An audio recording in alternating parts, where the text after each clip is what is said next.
Boy, I sure do love how strikingly accurate to the true Wild West these old movies are.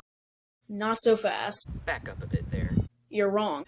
And we're going to explain why.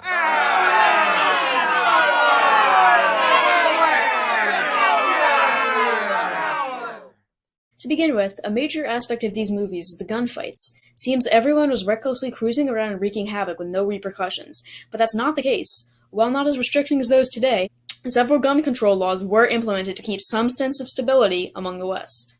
Well, butter my rear and call me a biscuit. Who knew? Another lie told by the majority of these Western movies is that they were actually filmed in the West, but that's untrue. Most of these movies were actually filmed in southern Spain or Italy, thus giving them the name spaghetti westerns. This was done so because those were the only places that they could get that real Western effect, terrain and such. Gee willikers. And now back to the cliche of rampant chaos being even more untrue with bank robberies. While it may be fun in Red Dead Redemption 2 to simply waltz into a bank and rob it, this happened quite infrequently. Over the course of 1860 to 1900, in the southwestern states, there were only 8 true bank heists.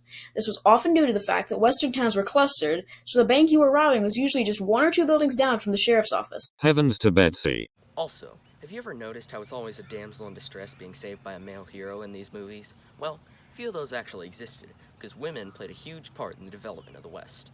You see, entire towns sprung about around the industry of prostitution, which, while not being the most honorable field of expertise, did help to advance women's suffrage in a lot of places and provide funds to struggling practices such as healthcare and education. Also, in 1869, due to this boom of equality, Wyoming became the first state to allow women to vote. Dadgum. So besides people like Tuco, who were the monstrosities of the West? The natives, right? Ruthless savages who constantly interfered with expansion and civilization's advancing. Wrong. Ever heard Manifest Destiny? Well, it kicked all the natives out of their homes, and few were able to resist at all. Natives were rarely seen in western towns, and were not often to be found shooting arrows left and right at everyone. They stayed where the government had put them, in their confined, reserved territories. Great googly moogly. How could Hollywood lie to me? You see, that's just it. The producers of these movies didn't want that much historical accuracy in them. They just wanted better films.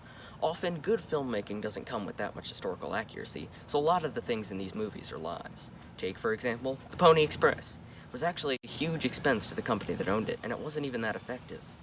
Another thing, what we commonly refer to as a cowboy hat wasn't actually that common to be found on the heads of cowboys. They usually wore top hats or bowler hats instead.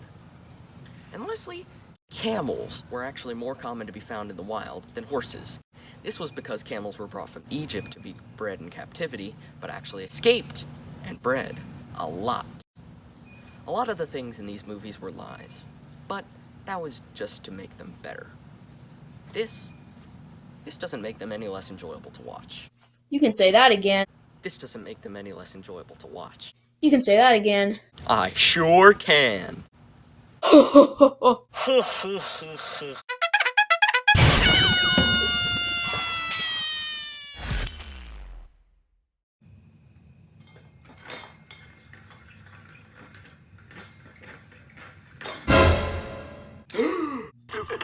You guys, my phone is ringing. You need to teleport over here right now. Alright. Egads, my phone is ringing.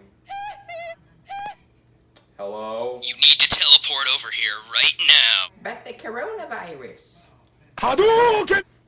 Disclaimer, neither Bryce, Will, nor Josh condone or endorse punching people who warn you about the coronavirus.